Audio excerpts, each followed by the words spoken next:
그 삼성전자가 3분기 영업이익을 2조 원대를 기록했습니다. 예, 예. 앞으로 좋은 흐름도 기대할 수 있을까요? 예, 그렇게 보고 있습니다. 예, 제가 한번 자료를 한번 가지고 왔는데요. 네. 예, 보시면 지금 1분기, 2분기 계속 이제 적자가 지금 계속 이제 나아지고 있어요. 물론 지금도 이제 반도체는 적자지만 전체적으로는 적자는 아닙니다.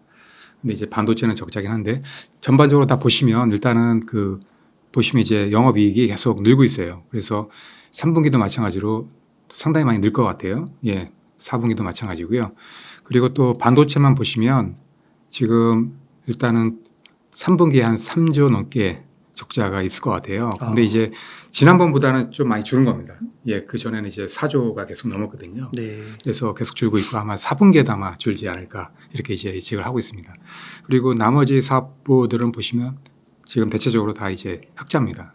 그래서 전체적으로 다 따지면 2조 원 이상 이제 흑자로 이렇게 나오고 있습니다. 예. 그럼 앞으로는 어떻게 좀 예상을 앞으로는 하세요? 상당히 좋아질 것 같아요. 지금 보시면 뭐 메모리도 마찬가지로 보시면은 지금 이제 감산한 다음에 뭐 가격도 많이 오르고 있고 그 다음에 또 지금 이제 줄고. 예 맞습니다. 재고도 마찬가지로 줄고 있어요. 왜냐하면은 뭐 PC라든지 모바일 이런 고객들이 지금 이제 재고가 좀 소진되고 있거든요. 그래서 지금 막 구매를 지금 시작을 하고 있기 때문에 아무래도 수요 공급이거든요. 하다 보니까 이제 수요가 늘다 보니까 마찬가지로 가격도 올라가는 그런 추세가 되는 것 같고요. 그리고 아마 반도체 쪽은 올해 4분기에도 아마 적자일 확률은 높아요. 하지만 내년 되면 아마 이제 흑자로 돌아설 거고 그다음에 나머지 부분들도 상당히 좋아지기 때문에 전반적으로 계속 지금 이제 어떻게 보면 이제 최저점으로 볼 수 있는 거죠. 네. 예. 차차 좋아질 거라고 예, 예상을 예. 할 수 있겠지만 사실 이제 영업이익 막 5, 예, 예. 60억, 5, 60조 그렇죠. 원대를 막 잘 될 기록하던 때는. 때 예, 예. 그때랑 비교해서는 이익이 좀 작아 보이기도 하는데 예, 예. 그런 의견도 있긴 하더라고요. 이제 흑자는 기록하긴 했지만 그래도 삼성전자 하면 반도체고 예, 예. 이 반도체가 아직은 적자기 때문에 큰 예. 폭으로 회복되기는 어려울 것이다. 근데 이제 물론 이제 그렇게도 얘기하는 분들이 있을 수 있는데요. 저는 그렇게 생각하지 않거든요. 지금 가장 큰 원인은 지금 이제 메모리 반도체 불황이거든요. 네. 파운드리는 뭐 나쁘지만 그래도 그렇게 나쁘진 않거든요. 그래서 반도체가 워낙 지금 적자가 상당히 지금 최악으로 지금 뭐 3분기 연속 이제 적자거든요. 이런 적은 없었어요, 과거에도. 하다 보니까 이런 상당히 안 좋은 상황이기 때문에 지금 이제 매출이 상당히 이제 떨어진 상태고 마찬가지로 이게 이제 반영이 된 거거든요. 분명히 메모리 같은 경우에는 과거에도 마찬가지로 뭐 2년에서 4년 그 사이로 주기로 이제 불황이 왔다 갔다 하거든요. 불황이 왔다가 또 호황이 오고 이런 식으로 이제 사이클이 있었기 때문에 지금도 마찬가지로 이제 불황의 어떤 시점이기 때문에 이게 이제 사이클로 보면 한 1년 반 정도 지금 진행이 되고 있는데 아마도 1년 반 내에는 다 해결이 됐어요. 예전에도. 하기 때문에 이게 앞으로는 계속 좋아집니다. 예, 그래서 메모리가 일단은 지금 이제 적자기 때문에 이게 영업이익도 마찬가지로 플러스로 돌아서고 영업이익률도 늘어난다 그러면은 마찬가지로 이제 원래대로 가는 거죠.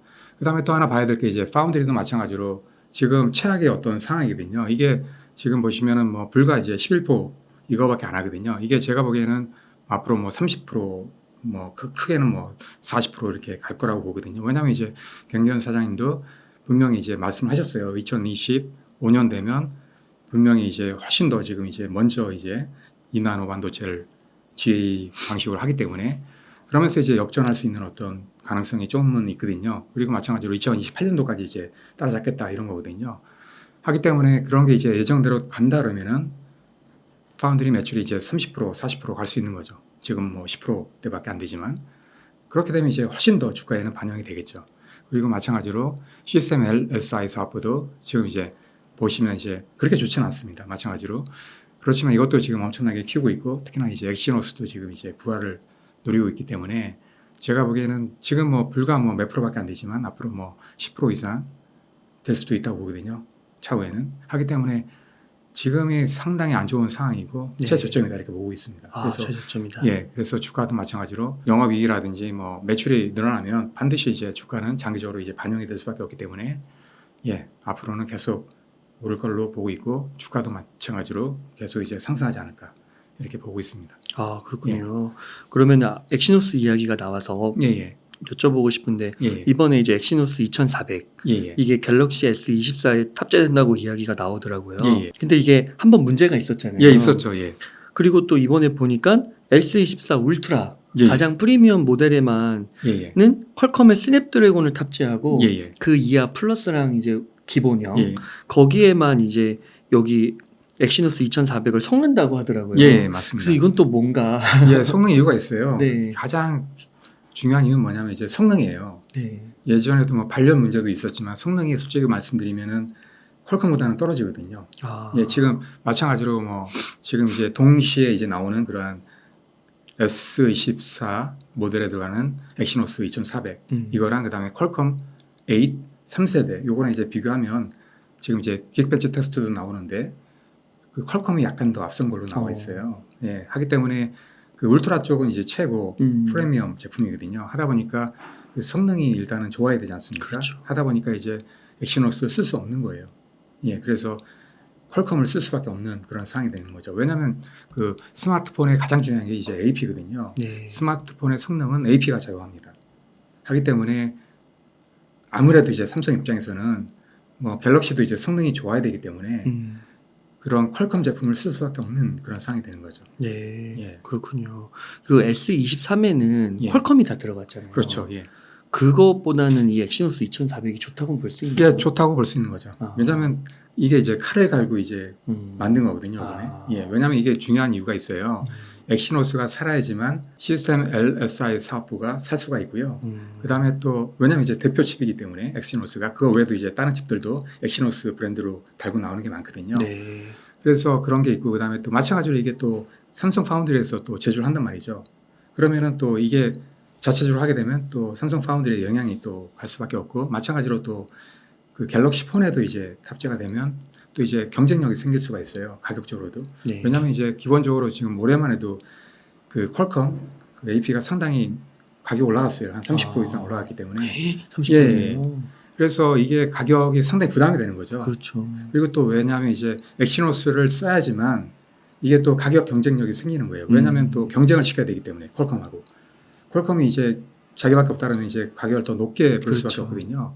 근데 이제 경쟁이 되면 아무래도 이제 가격 협상력에 있어서 훨씬 더 유리한 조건이기 때문에 일단은 삼성 입장에서는 엑시노스를 전 폰에 다 쓰겠다 이런 입장이에요.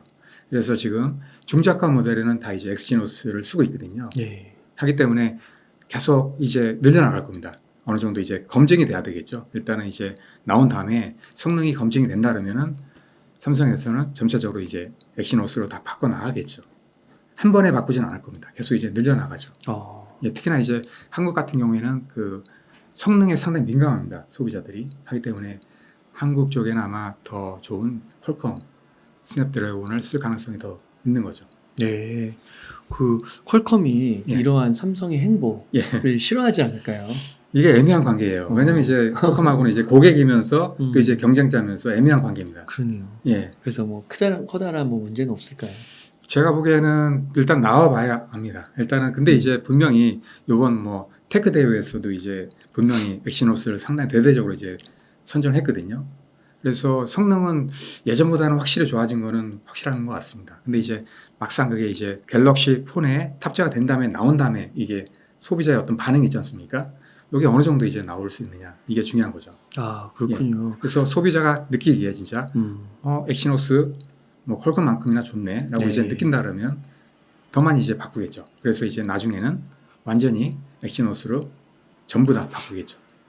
이 삼성이 엑시노스를 만들기 위해 또 예. 문제를 줄이기 위해서 지금 엄청 노력하고 있는 거죠. 예, 그게 왜냐하면 그 자체적으로 지금 보시면 시스템 LSI 사업부에서도 지금 하고 있잖아요. 이 프로젝트를 하고 있어요. 근데 이제 그 갤럭시를 만드는 또 모바일 경험팀 있지 않습니까? 이쪽에서도 자체적으로 AP 솔루션 개발팀을 만들었어요. 왜냐하면 이제 이쪽 입장에서는 같은 회사라도 성능이 안 좋은 걸 이제 쓸 수가 없거든요.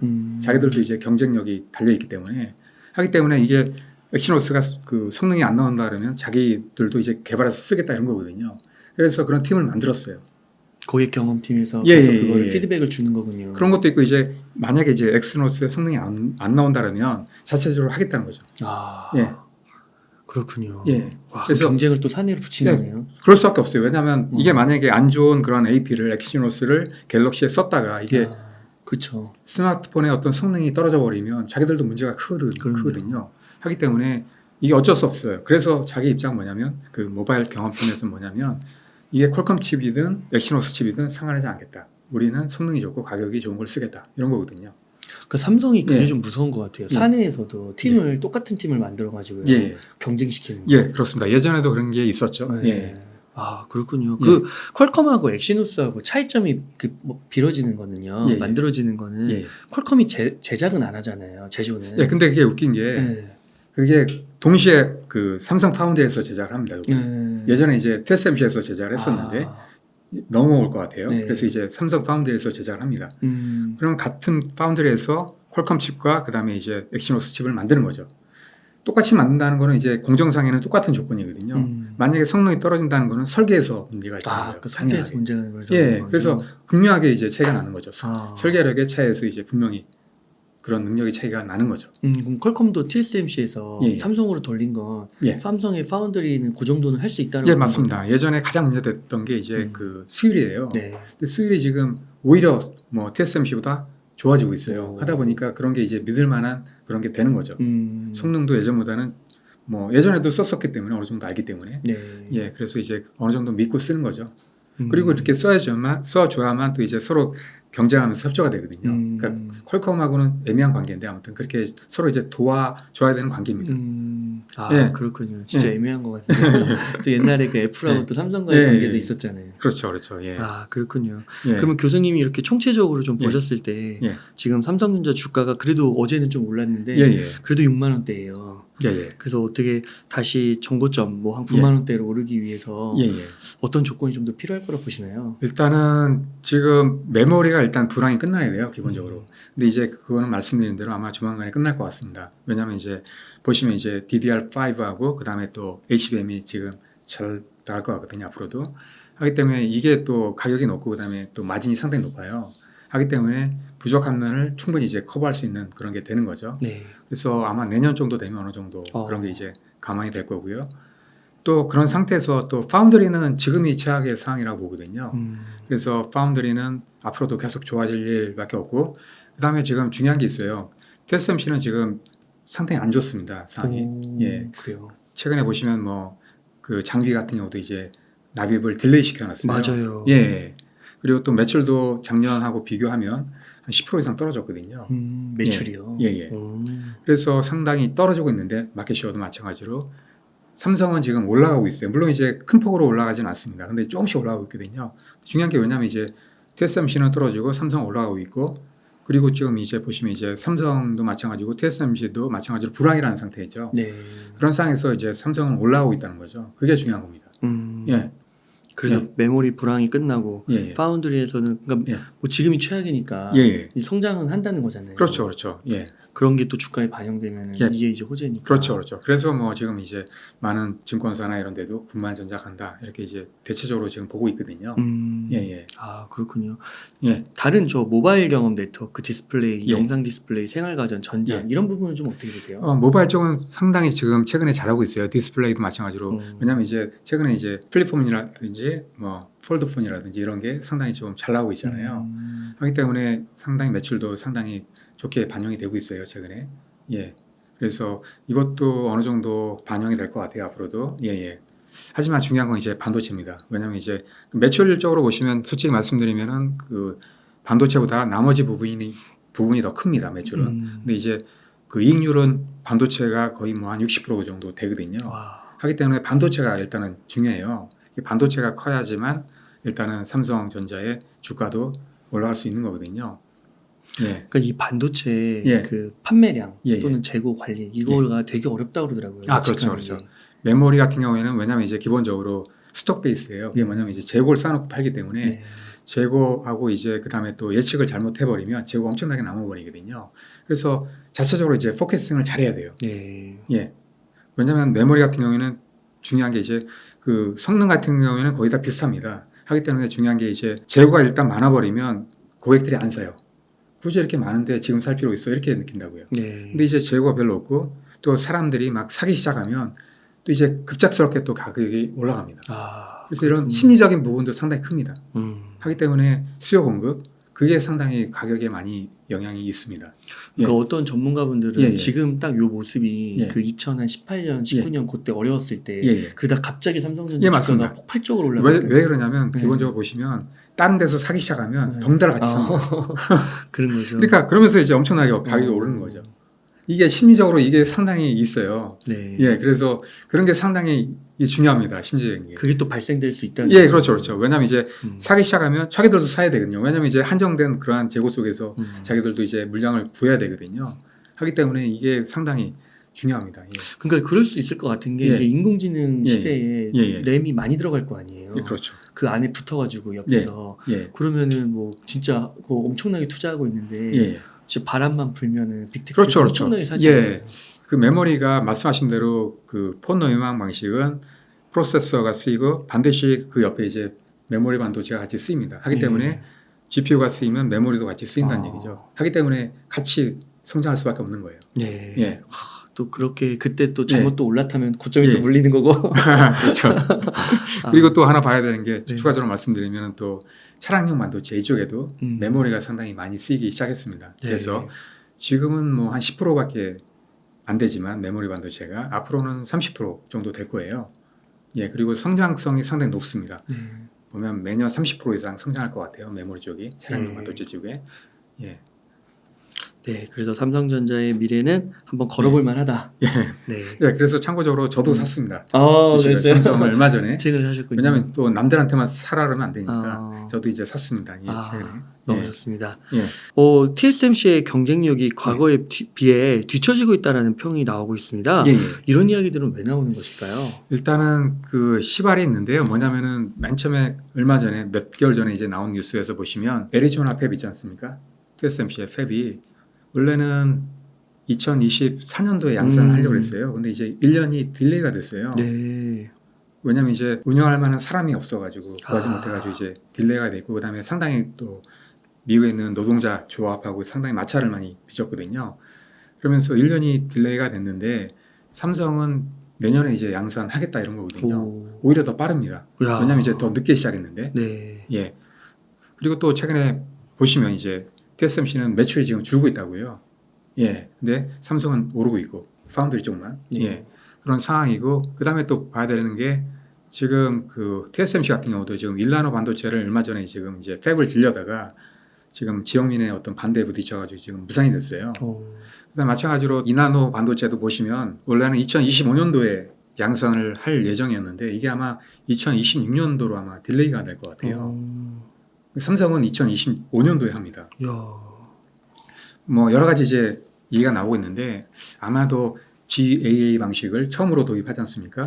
하면서 많은 어려움을 겪고 있는 걸로 보고 있어요. 그렇구나. 예, 예전에도 제가 한번 말씀드렸는데 왜냐하면 이제 처음이기 때문에 삼성은 이미 다 이제 그런 전철을 다 이제 겪으면서 문제를 많이 해결했거든요. 수율도 그렇고 그러다 보니까 이제 삼성에서도 그런 예측을 한 거예요. 그러면서 이제 쫓아가겠다 이런 거거든요.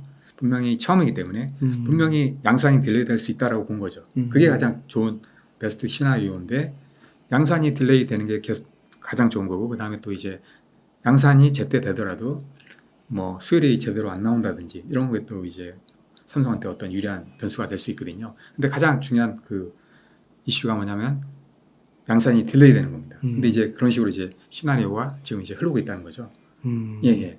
그러니까 그때 그 과거에 한번 말씀해 예. 주셨던 게 그 이제 핀팹 방식하고 예. GA 방식하고 있었는데 이제 삼성은 예. 이제 후발주자로 따라잡아야 되니까 예, 과감하게 그냥 그렇죠, 그렇죠. 건너뛰어서 GAA로 간 거고. 예, 맞습니다. 그 대신 예. 시행착오가 굉장히 컸던 거고. 그렇죠. 아, 근데 이게 지금 이제 조금씩 결과가 나타나고 있는 거군요. 그렇죠, 그렇죠. 아무래도 와.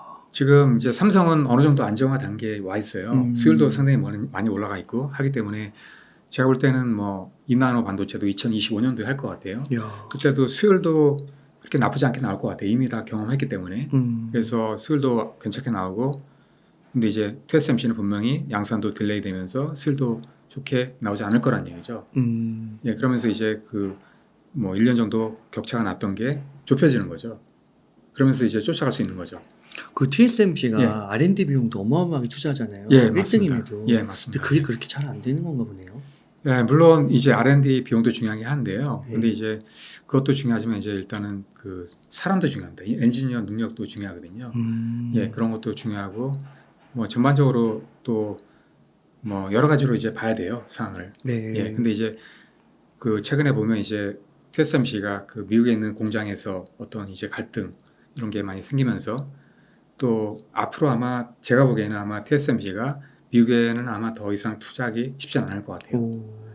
예, 최근에 이제 제가 보기에는 뭐 뉴스도 나오고 있는데 최근에 그 일본 쪽에 상당히 가깝게 지금 지내고 있어요. 왜냐하면 이제 맞아요. 지금 이제 구마모토 이쪽에 맞아요. 2024년도에 지금 이제 팹을 짓고 있어요. 네. 그게 아마 조만간에 이제 완공이 될 것 같은데 아마 추가로 아마 일본 쪽에 아마 지을 것 같습니다. 그 구마모토 근처에 그 2024년도에 하는 건 아마 12나노까지 아마 가능할 것 같은데 아마 6나노 반도체도 이제 하겠다 이런 잠정적인 어떤 이제 계획을 세우고 있어요. 그래서 이제 원래는 이제 미국에 투자를 해야 되는데 아마 일본 쪽에 아마 더 할 것 같아요. 왜냐하면 이제 여러 가지 문제가 있었고 그 다음에 또 여러 가지 예전에도 말씀드렸던 어떤 비용적인 측면이라든지 그 다음에 또 어떤 문화 이런 측면이라든지 이게 많이 다르거든요. 네. 그 다음에 일본은 상당히 우호적이에요. 지원도 많이 해주고요. 예, 근데 이제 미국은 좀 약간 이제 갈등이 최근에 많이 불거지다 보니까 아마 제가 보기에는 일본으로 오히려 더 돌아서지 않을까 이런 느낌도 좀 있습니다. 예. 그러면 TSMC의 애리조나 공장에 비해서 예, 예. 삼성전자의 테일러 공장을 예, 예. 비교했을 때 예. 삼성전자의 테일러 공장은 조금 더 예. 밝은 걸까요? 지금 문제가 특별하게 물론 이제 그 사람들 구하는 건 쉽진 않아요. 근데 이제 삼성에서 지금 지역에 있는 뭐 텍사스 AMD인가요? 텍사스 대학에 이제 뭐 장학금을 주면서까지 이제 학생들 유치하고 적극적으로 하고 있다고요. 그 다음에 또 이제 삼성 같은 경우에는 보시면 이제 1996년도부터 그때 이제 팹을 먼저 지었거든요. 텍사스 오스틴 그쪽에 이제 팹을 지었다고요. 그때는 이제 메모리 반도체 공장이었습니다. 근데 그게 2012년도부터 이제 파운드리 팹으로 바꿨거든요. 네. 그러면서부터 여러 가지 이제 10년 넘게 이제 해오면서 경험과 노하우를 쌓아온 거죠. 그 다음에 어떤 문제가 많이 발생했는데 그런 문제들을 많이 해결해 온 거죠. 네. 그러니까 그런 경험을 했다 보니까 아무래도 수월하게 할 수 있는 거죠.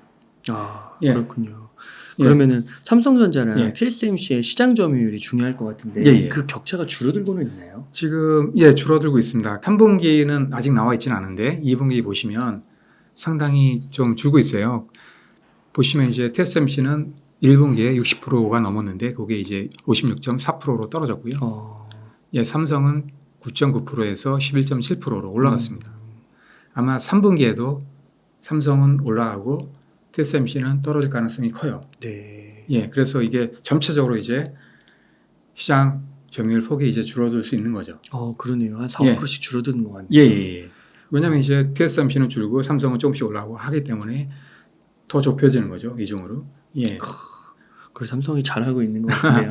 예, 예. 좀 기대를 좀 해봐도 될 것 같습니다. 예. 네. 예. 교수님 그러면은 다음으로 넘어가서 차량용 반도체 한번 질문 드려보겠습니다. 예. 앞서서 이 차량용 반도체 수요도 예. 폭발적으로 늘고 있다고 예, 말씀을 예. 해주셨는데요. 예. 지금 차량용 반도체 성장률 상황과 규모는 예. 어떠한가요? 예, 제가 한번 표를 한번 보여드릴게요. 예, 보시면은 최근에는 그렇게 좋지는 않았습니다. 물론 이제 그때 제가 말씀드린 대로 차량용 반도체도 지금 슈테지가 계속 이어지고 있어요. 그래서 지금 그 메인이 이제 MCU인데 MCU 같은 경우에는 지금 이제 납기가 1년 정도 되고 있고요. 나머지 차량용 반도체는 한 6개월 정도 되고 있거든요. 그런 식으로 지금 이제 슈테지가 아직도 진행이 되고 있는데 그래도 이제 경기가 워낙 안 좋다 보니까 뭐 이렇게 성장을 못했습니다. 올해는. 그렇지만 이제 2024년도 보시면 이제 훨씬 더 성장합니다. 한 10% 정도 가까이 이제 하고 있는데 제가 보기에는 이 시장 기간마다 약간 다르긴 해요. 어떤 데는 뭐 20% 이상 예, 성장을 한다 이런 얘기도 많이 있거든요. 약간 다릅니다. 기간마다. 그래서 대체적으로 보시면 10%에서 한 20% 정도 그 정도 이제 성장하는 걸로 지금 나오고 있거든요. 예, 이런 식으로 이제 앞으로 계속 성장을 한다는 얘기죠. 그 다음에 또 뭐 현대도 마찬가지지만 현대도 올해부터 EV죠. EV9 그 차량의 3단계 자율주행차를 도입하겠다 이렇게 밝히고 있거든요. 네. 거기 이제 3단계까지는 아니지만 아무튼 이제 자칭 이제 3단계라고 얘기를 합니다. 그래서 거기에도 이제 3단계 자율주행차가 이제 도입이 되기 때문에 자율주행차로 도입되면서부터 이제 차량용 반도체가 엄청나게 늘어납니다. 그래서 보통 이제 자율주행차 3단계로 가게 되면 보통 이제 차량용 반도체가 한 2,000개, 3,000개 정도 쓰이거든요. 예전에 내연기관일 때는 한 300개 정도밖에 안 쓰였습니다. 전기차일 때는 한 1,000개 정도 쓰였고요. 그래서 엄청나게 폭발합니다. 예, 그게 또 앞으로 이제 4단계, 5단계 가기 때문에 5단계까지 가면 이제 10,000개가 이상 쓰이거든요. 네. 한 20,000개가 될 수도 있어요. 그런 식으로 계속 커지기 때문에 앞으로 상당히 좋습니다, 시장이. 그래서 삼성 같은 경우에는 이제 세 가지 부분에서 다 하고 있습니다. 뭐 파운드리에서도 차량용 반도체를 하고 있고요. 그다음에 또 메모리에서도 하고 있고, 그다음에 또 시스템 LSI 사업부에서도 하고 있습니다. 이런 식으로 하고 있기 때문에 마찬가지로 이제 SK 하이닉스도 차량용 반도체 쪽에 많이 이제 포커스를 하고 있기 때문에 아마 이런 영향을 많이 받을 것 같아요. 그래서 지금 예전에 보시면 이제 차량용 반도체는 뭐 한국에 그렇게 크진 않았습니다. 한 5% 정도 했는데 최근에 한 10% 정도 이제 늘어났어요.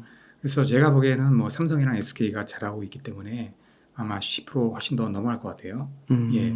그럼 본격적인 성장은 한 내년부터 기대해 볼 수 있는 걸까요? 예, 어느 정도 기대를 좀 해볼 수 있을 것 같아요. 예. 그리고 자율주행이나 전기차의 보급 속도에 따라서 예, 맞습니다. 더 예. 기하급수적으로 뭐 10%냐 20%냐 아마 그 이상이냐 예. 그렇게 볼 수 있을 예, 것 같아요. 그렇습니다. 지금 한 10% 정도 전기차가 이제 보급률이 되고 있는데, 물론 이제 한국은 약간 떨어지고 있습니다, 최근에.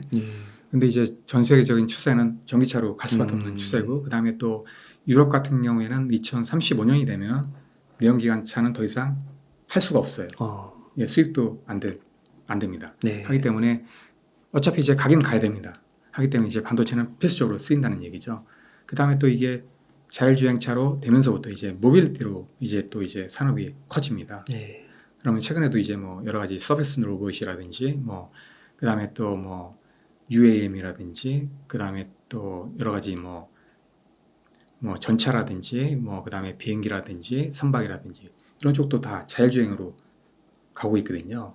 하기 때문에 이런 쪽에도 이제 반드시 반도체가 쓰일 수밖에 없고 더 많이 쓰기 때문에 반드시 또 시장이 커집니다. 또 모빌리티 산업은 뭐 차량용 이쪽보다 한 3배 정도 시장이 크다고 보거든요. 하기 때문에 뭐 앞으로 상당히 시장이 좋다 이렇게 보고 있습니다. 네. 예. 이 차량용 반도체에는 예. 주로 어떤 종류가 있는 거예요? 예, 크게는 한 3가지 정도 볼 수 있어요. 네. 예. 뭐냐면은 첫 번째는 이제 웨이프로 따지면 8인치하고 10인치입니다. 예. 8인치는 예전에 쓰였던 그런 차량용 반도체입니다. 예를 들면 이제 이런 거예요. MCU라든지 그다음에 전력 반도체라든지 센서라든지 이런 반도체가 이제 주로 이제 8인치에서 많이 생산이 되거든요. 네. 예. 이런 반도체들도 보시면 이제 성장을 계속합니다. 그리고 앞으로도 시장성이 상당히 좋습니다. 그래서 보시면 뭐 ST 마이크로라든지 그다음에 또 인피니언이라든지 NXP라든지 ST 마이크로, 예, 르네사스 이런 기업들이 다 보시면 이제 차량용 예전에 이제 성수 공정의 차량용 반도체 기업들인데 8인치로 하는 그런 기업들 보시면 최근에 이제 성장이 상당히 많이 했습니다. 그래서 보시면 뭐 한 20% 이상 성장했고요. 앞으로도 아마 계속 성장할 것 같아요. 시장이 커지기 때문에. 그런 차량용 반도체 시장이 있고 또 하나는 뭐냐면 이제 10인치가 있습니다. 이건 이제 좀 뭐 EUV 공정을 쓰는 그런 이제 차량용 반도체인데요. 최근에 많이 쓰이고 있는 그런 차량용 반도체입니다. 예를 들면 이런 거예요. 어떤 거냐면 인포테인먼트에 쓰이는 차량용 반도체죠. 이런 거는 성능이 상당히 중요합니다. 그래서 이제 나노대가 상당히 높아야 되거든요. 그리고 또 마찬가지로 아다스라든지 이쪽에도 이제 마찬가지로 성능이 좋은 고성능 반도체가 쓰일 수밖에 없어요. 그래서 이쪽에도 이제 차량용 반도체가 쓰입니다. 그래서 이렇게 크게는 이렇게 두 가지가 있고요. 그 다음에 또 하나 이제 메모리가 또 하나 있어요. 아까 제가 말씀드린. 그래서 메모리 반도체도 아다스라든지 그 다음에 또 인포테인먼트라든지 이쪽에 메모리 반도체가 많이 쓰이거든요. 요 성장 속도가 상당히 큽니다. 그래서 한 30% 매년 성장을 하기 때문에 이쪽에도 메모리 반도체가 많이 쓰일 수밖에 없다는 거죠. 지금 한 10%밖에 안 되는데 시스템 반도체가 한 90% 정도 쓰이고 메모리 반도체가 한 10% 정도 쓰이는데 여기 이제 비율이 아마 메모리 반도체가 30% 정도 쓰일 것 같아요. 앞으로. 그러면 훨씬 더 늘어나는 거죠. 이렇게 이제 세 가지 반도체로 다 보고 있는데 중요한 건 이제 이 세 부분의 반도체 모두가 성장률이 상당히 높다는 거죠. 앞으로도. 아, 네. 예. 그렇군요. 그 다음에 또 미디어에서 예, 또 예. 최근 차량용 반도체로 뭐 SiC, GaN 예, 예. 같은 화합물 반도체를 또 이야기를 하더라고요. 예, 예. 이건 또 무엇인가요? 예, 요게 보시면 이제 SiC는 이제 실리콘 카바이드 아니면 뭐 탄화 교소라고도 얘기하는데 그러한 반도체고요. 그 다음에 또 지라갈륨은 또 GaN, 겐이라고도 얘기합니다. 예, 예. 이런 반도체입니다. 이게 뭐냐면은 기존에 보시면은 예전에 보시면 이제 실리콘 반도체가 거의 이제 대부분이었죠. 보시면 이제 실리콘 주로 이제 모래에서 추출한 그런 규소로 만드는 그런 반도체가 뭐 지금도 한 98% 이렇게 쓰이고 있는데 그런 반도체가 메인입니다. 요건 이제 단일 원소로만 쓰이는 거예요. 규소로만. 네.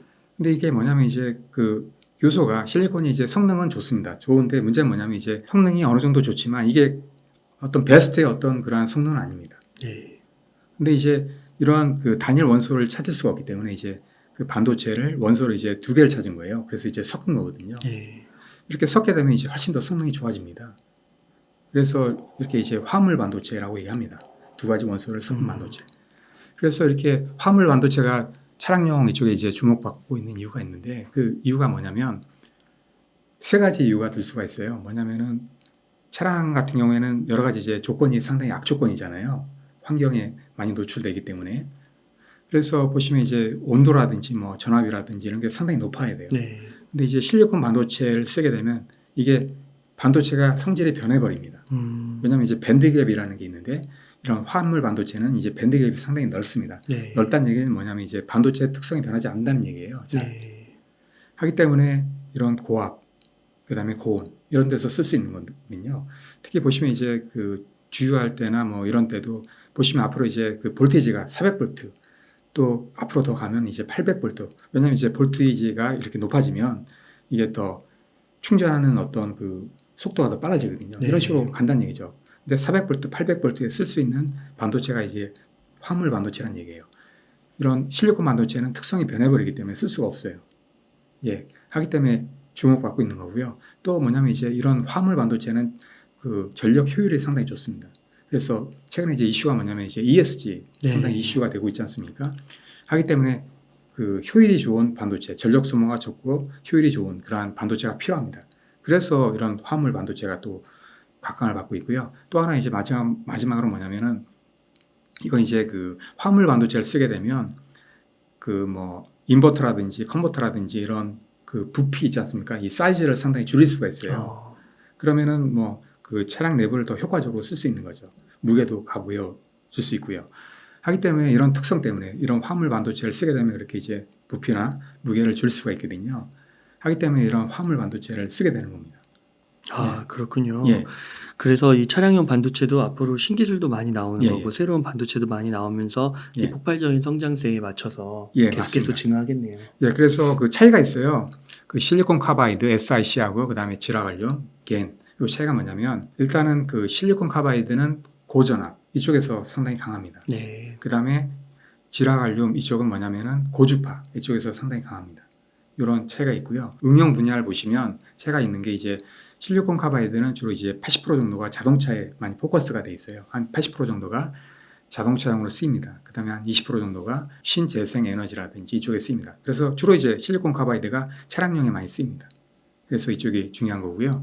그다음에 지라갈륨은 차량용 외에도 다른 뭐 소비자용이라든지 그다음에 통신용이라든지 여러 가지 다양하게 쓸 수가 있습니다. 그래서 그런 좀 차이가 있습니다. 그러면 이 실리콘 카바이드랑 지라갈륨 예. 이 차세대 전력 반도체들이 8인치, 10인치 이런 식으로 만들어질 수 있는 거예요? 예, 맞습니다. 근데 이제 지금 기술은 예. 지금 8인치까지는 가능할 것 같습니다. 아, 근데 지금 왜냐하면 이게 이제 상당히 수율이 잘 안 나와요. 제가 아, 최근에도 이제 지금. 업계에 물어봤는데 네. 가장 문제가 뭐냐면 이제 수율이 돼요. 네. 수율이 안 나와요. 그 이유가 있어요. 이게 상당히 만드는 게 까다로워요. 아, 왜냐하면 웨이퍼 자체도 이게 딱딱하고 그다음에 상당히 얇아요. 음, 잘 깨져요. 상당히 수율이 안 나옵니다. 음, 그래서 이게 왜냐하면 이제 웨이퍼가 커지면 이게 더 많이 깨지거든요. 네. 수율도 더 안 좋아질 수 있거든요. 하기 때문에 지금 메인은 6인치, 8인치입니다. 네. 그래서 왜냐하면 이게 작을수록 더 수율이 더 좋게 나올 수가 있거든요. 네. 하기 때문에 이렇게 지금 하는 추세이고요. 그래서 앞으로 기술이 발달되면 그 8인치, 10인치로 갈 겁니다. 근데 아직까지는 아마 6인치가 메인이고 그다음에 8인치로 이제 가는 단계에 있습니다. 네. 예. 이렇게 그러면 대내적인 거를 한번 여쭤봤고 이제 대외적인 걸 한번 여쭤보겠습니다. 예. 그 미국 정부가 중국을 겨냥한 반도체 수출 규제를 강화하는 방안을 계속 검토하고 있는데요. 예, 예. 막 화웨이가 또 반도체만 자체 생산한 예, 거 갖고 예. 되게 문제 삼기도 아, 하고 막 그렇죠. 그랬잖아요. 그래서 반도체 중국 시장 어떤가요? 예, 한번 표를 보시면 중국이 2010년도에는 불과 1%밖에 안 됐어요. 이게 이제 반도체 시장 점유율이거든요. 네. 한국은 한 20% 정도 지금 하고 있습니다. 근데 지금 이제 매년 보시면 이제 성장을 하고 있습니다. 꾸준히 많이 따라왔네요. 성장을 하고 있죠. 이게 계속 올라갈 겁니다, 앞으로. 왜 이렇게 이제 성장하는 이유가 있어요. 최근에 보시면 이제 말씀하신 대로 중국에서 엄청난 제재를 받고 있어요. 왜냐하면 미국에서 이제 엄청난 제재를 때리고 있기 때문에. 근데 이제 여기서 봐야 되는 게 뭐냐면 지금 과거에도 그랬지만 이제 미국에서 제재를 때리는 건 뭐냐면 이제 주로 이제 고성능 반도체예요. 그래서 지금도 중국에서는 고성능 반도체는 약간 개발하는데 한계가 좀 있습니다. 왜냐하면 EUV 장비라든지 이런 걸 들어와야 되는데 이걸 못하고 있기 때문에 아무래도 좀 약간의 한계는 있습니다. 근데 이제 봐야 되는 게 뭐냐면 중국의 어떤 시장은 고성능 반도체보다는 성숙 공정의 반도체가 수요가 훨씬 더 많다는 거죠. 한 7, 80% 이상은 이쪽 시장이다 보니까 또 중국은 또 자체적으로 내수 시장이 가장 큽니다. 전 세계적으로 그 반도체를 쓰는 그러한 국가들 보시면 중국이 가장 많습니다. 네. 그러니까 수요가 엄청 많고 그다음에 또 성숙 공정의 그러한 반도체를 훨씬 더 많이 쓴다는 거죠. 그리고 최근에 이제 중국도 기술 개발을 많이 하고 있기 때문에 그런 기업들이 상당히 많이 생기고 있고 그다음에 또 기술도 많이 올라오고 있습니다. 그래서 뭐 내부적으로 보시면 뭐 장비 기업이라든지 이런 기업들도 상당히 성장을 많이 하고 있거든요. 네. 그래서 보시면 뭐 40%, 50% 이렇게 이제 매년 성장을 하고 있습니다. 장비 기업들도. 그다음에 마찬가지로 그 팹리스 기업들도 보시면 중국이 한 3,000개 가까이 있습니다. 와. 예, 엄청나죠. 한국에는 뭐 150개도 안 되는데 네. 그런 기업들이 있는데 그런 기업들을 이제 생산해 줄 수 있는 파운드리가 필요하지 않습니까? 근데 이제 중국에는 또 파운드리 기업들도 있어요. 네. 아까 말씀하신 뭐 파운드리 기업이 SMIC라든지 이런 기업들도 상당히 지금 잘하고 있다고요. 여기도 지금 보시면 뭐 50% 이상 성장을 하고 있어요. 매년. 와. 그런 식으로 왜냐하면 이제 수요가 있기 때문에. 네. 그 최근에 SMIC가 뭐 5나노 반도체는 아니지만 뭐 7나노 반도체 개발했다 이런 얘기도 나오지 않습니까? 그거는 뭐 EUV 공정으로 만든 건 아닌 것 같아요. DUV 이전 장비로 만든 건데 그 이상도 지금 할 수 있는 능력이 되는 회사라고요. 하다 보니까 그런 그 팹리스 기업에서 요구하는 제조 이런 걸 이제 SMIC에서 다 해주고 있다는 거예요. 그리고 또 SMIC 말고도 뭐 화원 반도체라든지 그 외 반도체 팹리스 기업들이 많다고요. 그런 반도체 팹리스 기업들이 다 이제 설계 기업들 맡겨놓은 걸 다 이제 해줄 수 있다는 거죠. 이런 식으로 자급자족이 되다 보니까 계속 성장하는 거예요. 네. 물론 이제 중국 자체적으로 보시면 원래 계획은 뭐냐면은 2025년도까지 뭐 반도체 자금률을 70%까지 올리겠다 이렇게 이제 예전부터 이제 하고 있습니다. 근데 이제 지금 자금률은 지금 뭐 20%도 안 됩니다. 채. 하지만 이게 계속 성장을 하고 있기 때문에 이제 우리가 이제 상당히 경계는 해야 됩니다. 아, 그렇군요. 예. 경계해야 된다. 예, 예. 그러면은 또 일본 얘기를 좀 여쭙고 예, 싶은데 일본도 미국하고 이렇게 협력을 예, 해서 예, 예. 반도체 투자를 많이 하고 있고 예. 또 아까 앞서서 말씀해 주신 대로 TSMC와도 협력해서 구마모토에 또 팹도 검증을 예, 하고 예, 있잖아요. 그래서 일본의 반도체 경쟁력은 좀 어떨까요? 아, 지금 보시면은 지금 갖고 있는 기술은 한 40나노 그 정도 됩니다. 아, 한참 멀었 예, 한참 멀었습니다. 네. 예. 그런데 지금 TSMC 아까 말씀드린 구마모토에서 지금 이제 만들고 있는 팹이 아마 12나노 정도가 가능할 것 같아요. 그러면은 아무래도 이제 그런 기술들이 또 이전이 되겠죠. 왜냐하면 이제 그 TSMC에서 이제 근무하게 된 그런 엔지니어들이 이제 나오게 되면 또 기술을 갖게 되는 거니까. 네. 그래서 계속 올라갈 겁니다. 근데 이제 일본의 계획은 뭐냐면 2027년도까지 2나노 반도체를 만들겠다 이런 거거든요. 근데 그 만드는 기업이 이제 라피더스라고 하는 기업입니다. 라피더스. 그게 뭐냐면 이제 작년에 설립된 기업인데 8개 대기업들이 이제 출자한 기업이에요. 그래서 은행이 하나 포함되어 있는데 그래서 이제 출자해가지고 만든 기업입니다. 마찬가지로 이제 정부에서도 자금을 이제 출자해가지고 만든 기업인데 이 기업에서 이제 만들겠다는 거예요. 근데 이제 문제는 뭐냐면은 이 기업에서 만든다고 하지만 기술은 없습니다. 그래서 하고 있는 게 뭐냐면 이제 IBM, 미국의 IBM하고 이제 같이 하겠다 이런 거거든요. 그래서 IBM 같은 경우에는 2나노 기술을 갖고 있어요. 그래서 이제 도움을 받으면서 하겠다는 거예요. 그리고 또 마찬가지로 IMEC이라고 있는 그런 이제 연구기관이 있어요. 그런 기업과도 이제 협력을 해가지고 이제 만들겠다 이런 건데, 근데 이제 문제는 뭐냐면 이제 너무 스케줄적으로 너무 빡세다는 거죠.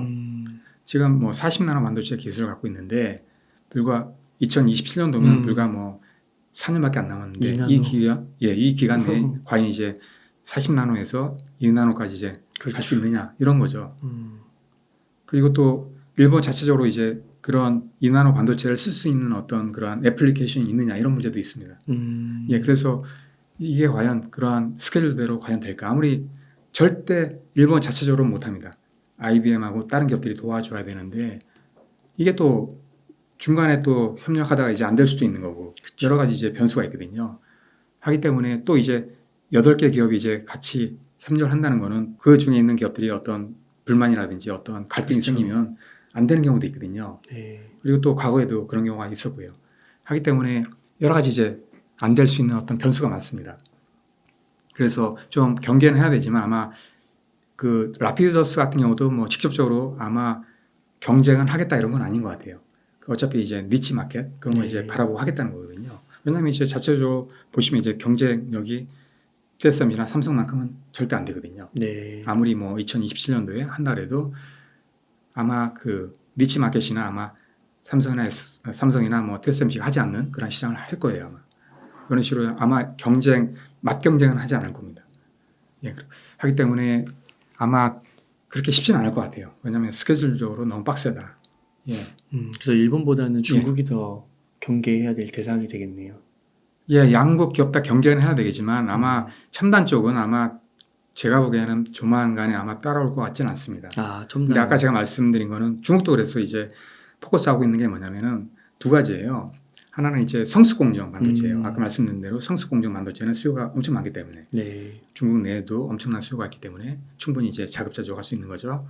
그 다음에 또 화물 반도체입니다. 화물 반도체는 뭐냐면 기본적으로 보시면 이제 그 실리콘 반도체는 그 경쟁력 차이가 엄청나게 심하잖아요, 지금.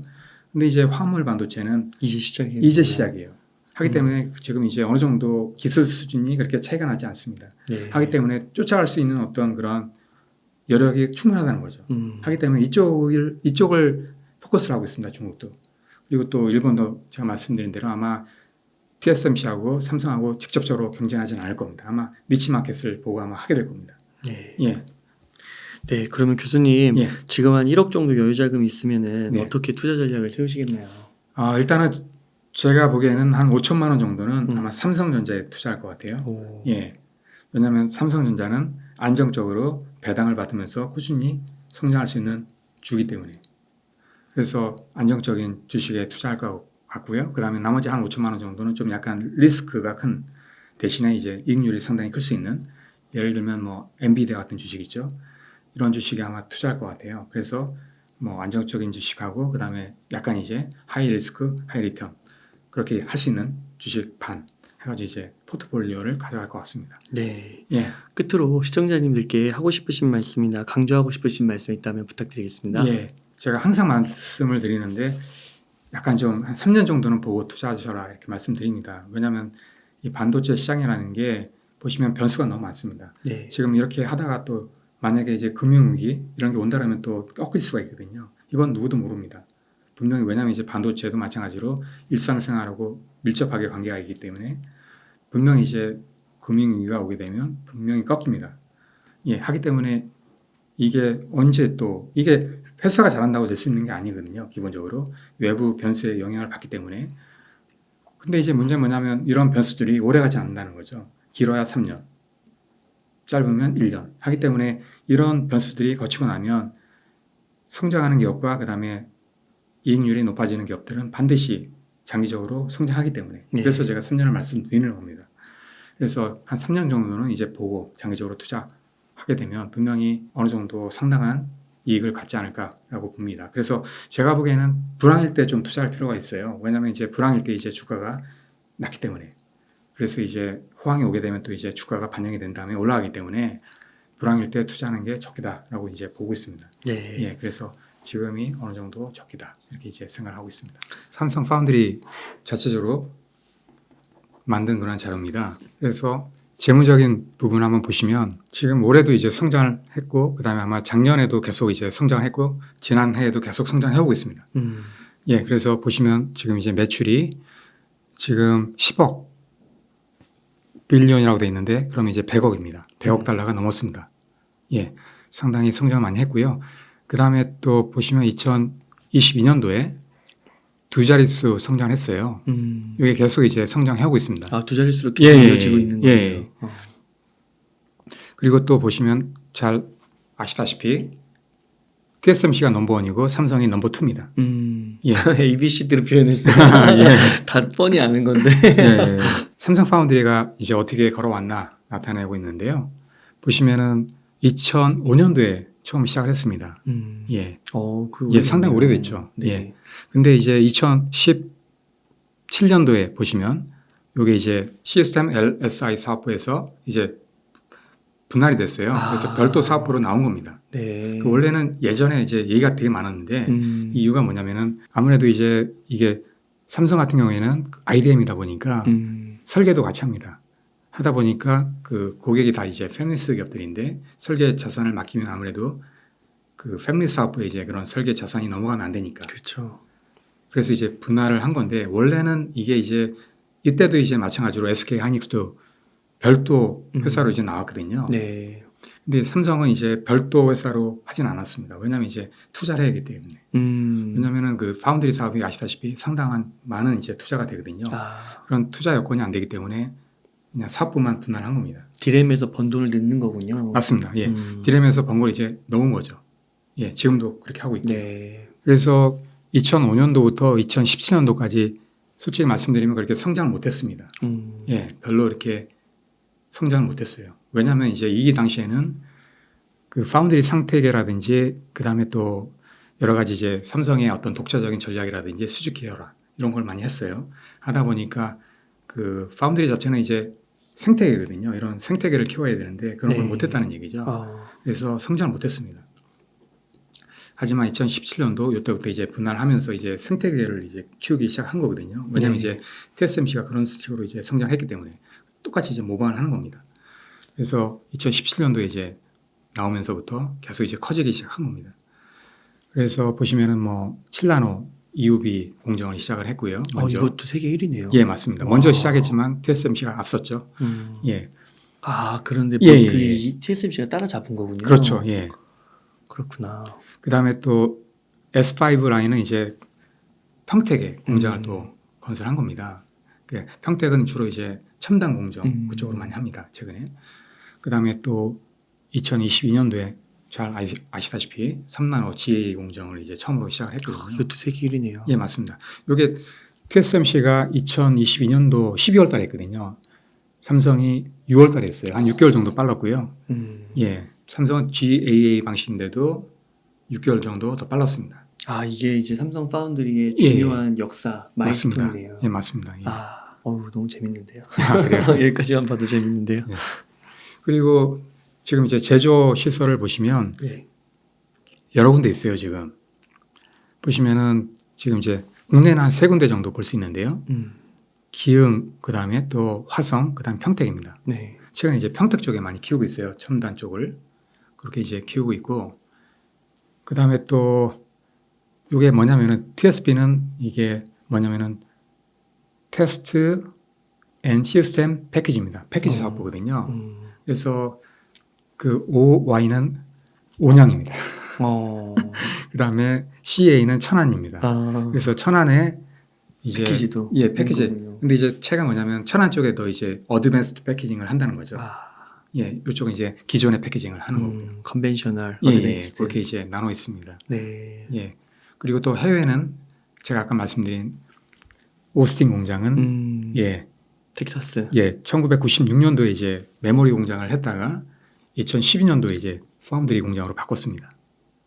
그 다음에 또 최근에 내년 완공 예정인 테일러 공장이 지금 이제 생기게 됩니다. 예. 그래서 이게 다 이제 갖춰지게 되면 캐파가 상당히 느는데요. 보면 이제 2017년도보다 2024년도가 한 2배 정도 성장했어요. 그리고 또 2027년이 되면 한 3.4배 정도 캐파가 이제 늘어납니다. 네. 엄청나죠. 예. 그리고 삼성 같은 경우에는 그 300mm 팹이 메인인데 200mm 팹도 하고 있습니다. 하고 있는데 주로 이제 삼성의 특징은 이제 EUV 공정 쪽에 많이 포커스를 하고 있습니다. 첨단 공정. 예. 네. 예. 그다음에 보시면 시장입니다. 이거는 파운드리 마켓이 보시면 연평균 성장률이 12% 정도 됩니다. 올해는 좀 약간 이제 크게 성장 못했는데요. 이게 이제 꾸준하게 앞으로도 12% 정도 성장할 걸로 예상을 하고 있습니다.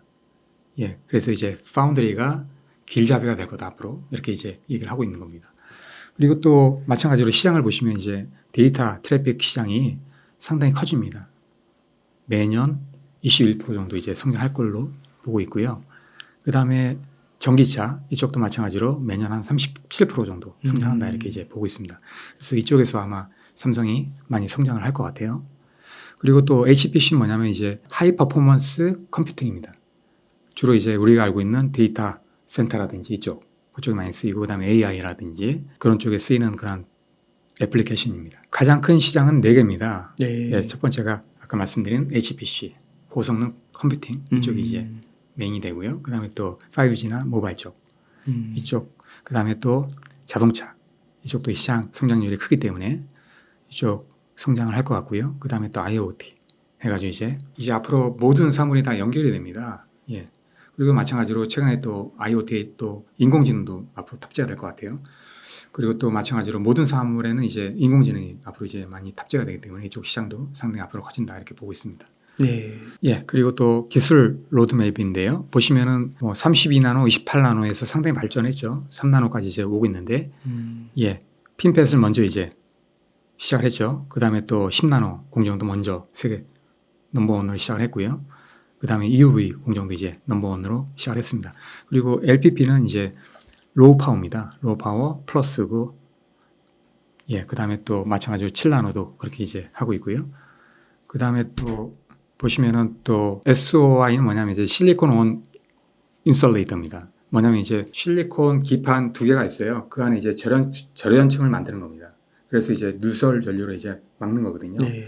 그렇게 되면 이제 성능이 더 좋아지는 건데, 예, 그래서 FD는 이제 fully deplete 그래가지고 완전 공핍입니다. 이게 성능이 더 좋습니다. 왜냐하면 이제 바디가 더 얇아지기 때문에, 예, 이거는 뭐 삼성전자의 약간 차별화된 전략 예, 같네요. 맞습니다. 예. 아, 그렇구나. 그리고 이거 외에도 이제 다양하게 특별 부가가치 제품을 제공하고 있습니다. 예, 그래서 이 M램 이건 뭐냐면 이제 인베디드입니다. 내장형이고요. M램은 이제 램인데 여기 이제 매그네틱 램입니다. 이게 이제 뭐냐면 이제 그 자기 저항 메모리입니다. 일반 그 플래시 메모리하고 랜드 플래시하고 그다음에 D램 메모리 요 강점은 이제 모아놓은 겁니다. 예, 이런 거고. 그 다음에 플래시도 마찬가지로 내장형도 하고 있고, 예, 이렇게 다양하게 이제 특수 부가가치 제품도 하고 있습니다. 그러니까 메인은 4개 가지고 예. 여기에 부가적으로 또 하고 예, 있는 거군요. 예, 맞습니다. 그 다음에 또 패키징도 최근에 이제 중요해지고 있는데요. 삼성도 마찬가지로 최근에 이제 패키징을 많이 신경 쓰고 있어요. 그래서 어드밴스 패키징 팀을 작년부터 이제 설립을 해가지고 하고 있고요. 그리고 멀티 다이 인테그레이션 해가지고 이제 패키징 협의체를 또 다른 기업들과 같이 이제 만들었어요. 그래서 하고 있습니다. 그래서 iQB랑 X큐브 차이가 뭐냐면은 iQB는 2.5D 패키징입니다. 그리고 X큐브는 3D 패키징입니다. 3D 패키징이 뭐냐면은 이게 칩을 쌓아 올리는 겁니다. 이거는 옆으로 쌓는 거고요. 그런 차이가 있습니다. 네. 그래서 HBM 곱하기 2는 뭐냐면 HBM이 2개가 있다는 거예요. 2개 있죠. 네. 그리고 또 4개 있죠. 아, 그러네요. 예. 6개. 그리고 8개. 8개. 8개 있죠. 네. 이런 식으로 요 중간에는 이제 GPU가 들어갑니다. 이렇게 옆에 놓는 거예요. TSMC도 하고 있는데 여기 이제 코어스 패키징입니다. 코어스 패키징이라고 하는데 TSMC는 그런 게 있고요. 용어가 조금씩 다르고요. 예, 좀 다릅니다. 예, 기업마다 약간씩 다릅니다. 예. 네. 그다음에 X큐브는 이제 칩을 그 다른 칩들을 이렇게 쌓아 놓는 겁니다. 그래서 이제 3D 패키징이라고 하거든요. 그래서 삼성은 최근에 이제 4분기 요번에 이제 HBM3 이걸 이제 내놓고 내후년 되면 이제 HBM3 2를 또 내놓습니다. 그리고 또 U 범프는 뭐냐면 이 범프라는 게 있어요. 범프는 이제 그 돌기라는 얘기인데 이렇게 튀어나온 거 있잖아요. 예, 요게 이제 데이터가 인아웃 됩니다. 요 사이로. 그래서 이제 U 범프는 그 일반 범프보다 그 인아웃을 더 많이 넣습니다. 그러니까 더 많이 통신할 수 있는 거죠. 빠르게. 예. 그 다음에 범프리스는 범프가 없는 겁니다. 그래서 이거는 U 범프보다 훨씬 더 이제 IO가 더 많습니다. 그래서 더 많은 양과 더 고속으로 이제 통신할 수 있는 겁니다. 이런 걸 어떻게 만들까요? 대단한 예, 예. 그리고 그 파운드리 디자인 에코시스템인데요. 아까 제가 말씀드린 대로 삼성도 이 에코시스템을 만들려고 상당히 노력을 하고 있어요. 반도체 생태계. 예, 생태계입니다. 대만처럼. 예, 맞습니다. 똑같이 지금 하고 있어요. 네. 예, TSMC처럼. 그래서 세이프는 뭐냐면은 삼성 어드밴스 파운드리 에코시스템입니다. 그래서 이런 다양한 기업들이 지금 나와 있어요. 같이 협력하고 있는 거거든요. 저기 기업들이에요? 네, 기업들이에요. 하나하나가? 그래서 지금 오색 기업들은 한 10개 정도, 국내하고 이제 해외 기업들 해가지고 한 10개 정도 하고 있고요. IP도 지금 한 4,000개가 넘습니다. EDA도 한 22개 업체가 지금 참여하고 있고요.